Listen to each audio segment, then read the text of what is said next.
नमस्कार दोस्तों, मैं कुंवर संदीप आप सभी लोगों का अपने YouTube चैनल अभ्यर्थी एकेडमी पे स्वागत करता हूं।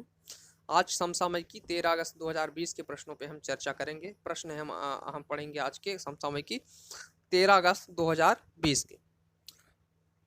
आइए वीडियो स्टार्ट करते हैं। वीडियो स्टार्ट करने से पूर्व आप सभी लोगों से मेरा निवेदन है, मेरे YouTube चैनल को सब्सक्राइब करिए तथा वीडियो हमारे अच्छे लगे तो उनको लाइक करिए और ज़्यादा से ज़्यादा लोगों तक पहुँचाने के लिए वीडियो को शेयर करिए। आइए वीडियो स्टार्ट करते हैं। आज का हमारा सबसे पहला प्रश्न है, अंतर्राष्ट्रीय युवा दिवस कब मनाया जाता है। प्रश्न है, अंतर्राष्ट्रीय युवा दिवस कब मनाया जाता है। इसका उत्तर है 12 अगस्त, यानी 12 अगस्त को बीते दिन 12 अगस्त को अंतर्राष्ट्रीय युवा दिवस मनाया गया। ठीक, आइए युवा दिवस से कुछ संबंधित चीज़ें देखते हैं। पहली बार यह दिवस जो है पहली बार 12 अगस्त 2020 को मनाया गया था और 2000 को मनाया गया था। कब मनाया गया था? 12 अगस्त 2000 को यह दिवस मनाया गया था, चूँकि 1999 यानी 1999 में संयुक्त राष्ट्र ने इसको मनाने की मंजूरी दी थी। तो पहली बार 12 अगस्त 2000 को यह मनाया गया। इसका उद्देश्य युवाओं से संबंधित संस्कृति और कानूनी मुद्दों के बारे में जागरूकता बढ़ाना था। इसका उद्देश्य क्या था? युवाओं से संबंधित संस्कृति एवं कानूनी मुद्दे के बारे में जागरूकता बढ़ाना था। इसके पश्चात अगला पॉइंट, इस साल का इस दिवस का जो विषय है वो है youth engagement for global action. क्या? Youth engagement for global action इस साल का इसका क्या है? थीम है या विषय है। अब आज के दूसरे प्रश्न की ओर चलते हैं। आज का दूसरा प्रश्न है, गुजरात सरकार द्वारा किसानों के लिए कौन सी योजना शुरू की गई? तो उसका नाम मुख्यमंत्री किसान सहाय योजना। क्या? मुख्यमंत्री किसान सहाय योजना की शुरुआत की गई है। गुजरात सरकार द्वारा किसानों के लिए मुख्यमंत्री किसान सहाय योजना प्रारंभ की गई है। आइए गुजरात से संबंधित और इस योजना से संबंधित कुछ बातें जानते हैं। इस योजना में किसानों को बिना प्रीमियम भुगतान के मुआवजा मिलेगा जो सूखे या अधिक या बेमौसम बारिश के कारण फसलों के नुकसान का सामना कर रहे हैं। यानी ऐसे किसानों को बिना प्रीमियम का भुगतान किए मुआवजा दिया जाएगा जो जिनकी फसल सूख गई हैं या बेमौसम बारिश के कारण फसल के नुकसान का सामना कर रहे हैं। ऐसे किसानों को बिना प्रीमियम के भुगतान के मुआवजा दिया जाएगा। इसके पश्चात अगला, इस योजना के तहत खरीफ के फसलों में फसल बोने वाले किसानों को लाभ दिया जाएगा। किन किसानों को दिया जाएगा? जो व्यक्ति खरीफ की फसलें उगाएंगे उनको बस यह लाभ दिया जाएगा, रबी की फसलों के लिए नहीं दिया। यानी जो गेहूं के समय गेहूं उगाएंगे, उससे अन्य फसलें उगाएंगे गेहूं के समय की, उनको यह लाभ नहीं मिलेगा, बल्कि जो चावल के समय की फसलों को उगाएंगे और चावल को उगाएंगे उनको यह लाभ दिया जाएगा। इसके पश्चात गुजरात से संबंधित बातें परीक्षा के लिए महत्वपूर्ण। गुजरात के मुख्यमंत्री कौन है? वर्तमान में विजय रूपानी है। राज्यपाल आचार्य देवव्रत है और राजधानी गांधीनगर है। क्या? राजधानी गांधीनगर है। इसके पश्चात आज के तीसरे प्रश्न की ओर चलते हैं। आज का तीसरा प्रश्न है, किस राज्य में इंदिरा वन मितान योजना शुरू की गई? प्रश्न है, किस राज्य ने इंदिरा वन मितान योजना शुरू की है? योजना का नाम है इंदिरा वन मितान योजना। इसको छत्तीसगढ़ राज्य ने शुरू किया है। किस राज्य ने शुरू किया है? छत्तीसगढ़ राज्य ने शुरू किया है। आइए इससे संबंधित पॉइंट जान लेते हैं।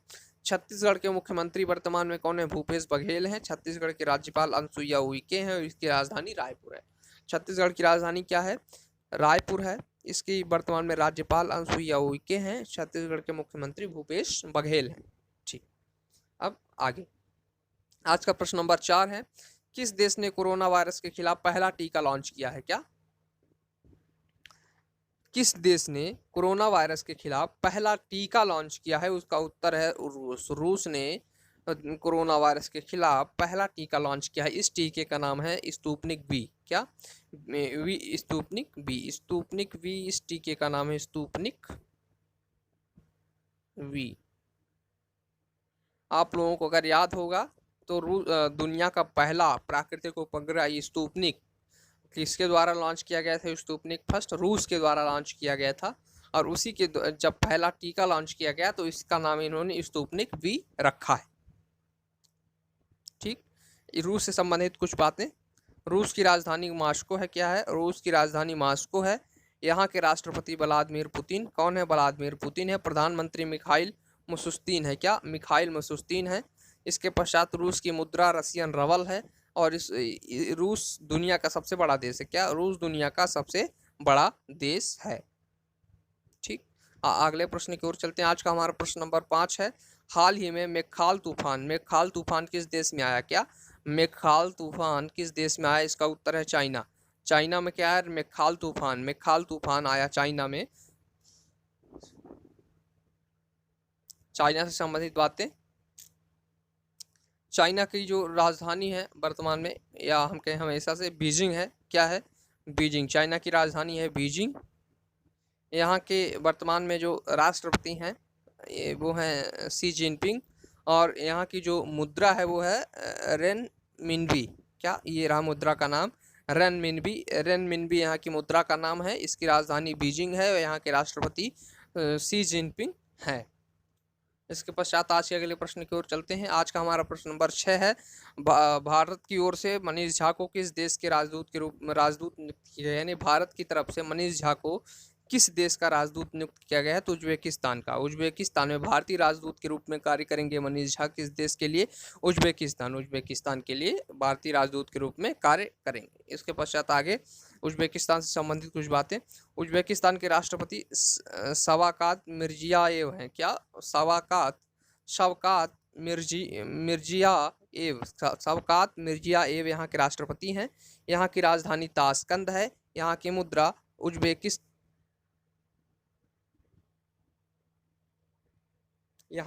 उज्बेकिस्तान सोम है। क्या, उज्बेकिस्तान सोम यहाँ की मुद्रा है। यहाँ की राजधानी ताशकंद है और शवकत मिर्जियाएव यहाँ के क्या है, राष्ट्रपति। आइए अगले प्रश्न की ओर चलते हैं। आज का हमारा प्रश्न नंबर 7 है। पेरू के नए राष्ट्रपति कौन बने। प्रश्न है, पेरू के नए राष्ट्रपति कौन बने हैं। उनका नाम है वाल्टर रोजर मार्टोस रुइंज। क्या, Walter Roger Martos Ruiz Peru के नए राष्ट्रपति बने हैं। इसके पश्चात पेरू से संबंधित पॉइंट। पेरू की राजधानी क्या है, लीमा। पेरू की राजधानी लीमा है। यहाँ के राष्ट्रपति मार्टिन विजकारा, यानी मार्टिन विजकारा पूर्व में थे, अब वर्तमान में हो गए हैं कौन, वर्तमान में हो गए हैं आपके वाल्टर रोजर मार्टोस वर्तमान में यहाँ के राष्ट्रपति हो गए हैं। तो किसके जगह पे यहाँ के राष्ट्रपति बने हैं, मार्टिन विजकारा के जगह पे ये राष्ट्रपति कौन बन गए हैं, वाल्टर रोजर। तो अब हम राष्ट्रपति लिखेंगे यहाँ पे वाल्टर रोजर, मार्टिन विजकारा को हटा देंगे। इसके पश्चात यहाँ की मुद्रा है पेरुवाई न्यूवो सोल। क्या, पेरुवाई न्यूवो सोल यहाँ की क्या है, मुद्रा है। पेरुवाई न्यूवो सोल यहाँ की मुद्रा है। इसके पश्चात आज के अगले प्रश्न की ओर चलते हैं। आज का हमारा प्रश्न नंबर 8 है। YSR चेयुत स्कीम 2020 किस राज्य में शुरू की गई है। क्या, YSR चेयुत स्कीम, ये योजना का नाम है। YSR चेयुत स्कीम किस राज्य में शुरू की गई है। इसका उत्तर है आंध्र प्रदेश। कहाँ शुरू की गई, आंध्र प्रदेश में शुरू की गई। यह योजना किसके लिए है, महिलाओं के लिए है। यह योजना किसके लिए है, महिलाओं के लिए है। जो SC ST OBC की महिलाओं को, जो जिनकी उम्र 45 से 50 साल है, उनको यह योजना 45-50 साल से ऊपर की है, उनको इस योजना का लाभ दिया जाएगा। उनको आर्थिक रूप से सहायता प्रदान की जाएगी। किन महिलाओं को, SC ST OBC में आने वाली महिलाओं को, और जिनकी उम्र 45-50 से ऊपर की है, उनको यह सुविधा प्राप्त होगी, इस योजना का लाभ मिलेगा। इसके पश्चात कुछ और बातें।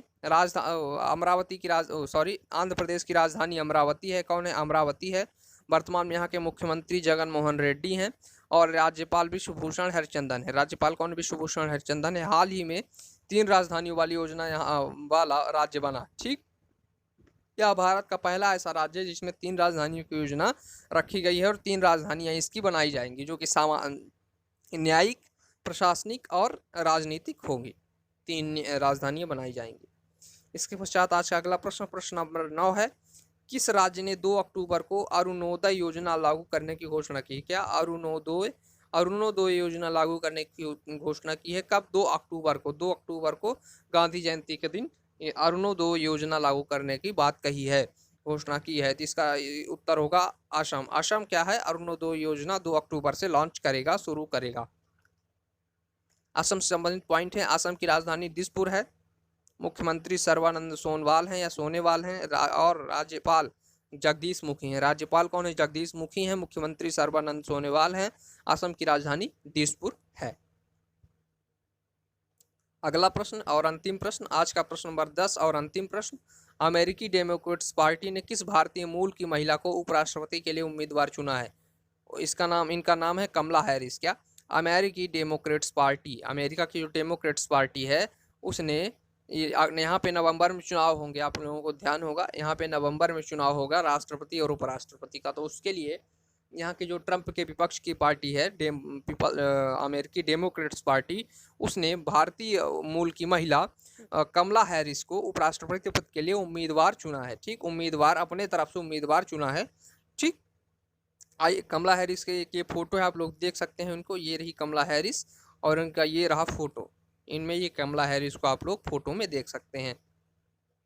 तो आज का हमारा समसामयिक प्रश्नों का जो क्रम था वहीं पे समाप्त होता है। अगले दिन हम नवीन समसामयिक प्रश्नों को लेकर आपसे मिलेंगे। तब तक के लिए नमस्कार, धन्यवाद। आप सभी लोग मेरे YouTube चैनल को सब्सक्राइब करिए, वीडियो अच्छा लगे तो उसको लाइक करिए और ज़्यादा से ज़्यादा लोगों तक पहुंचाने के लिए शेयर करिए।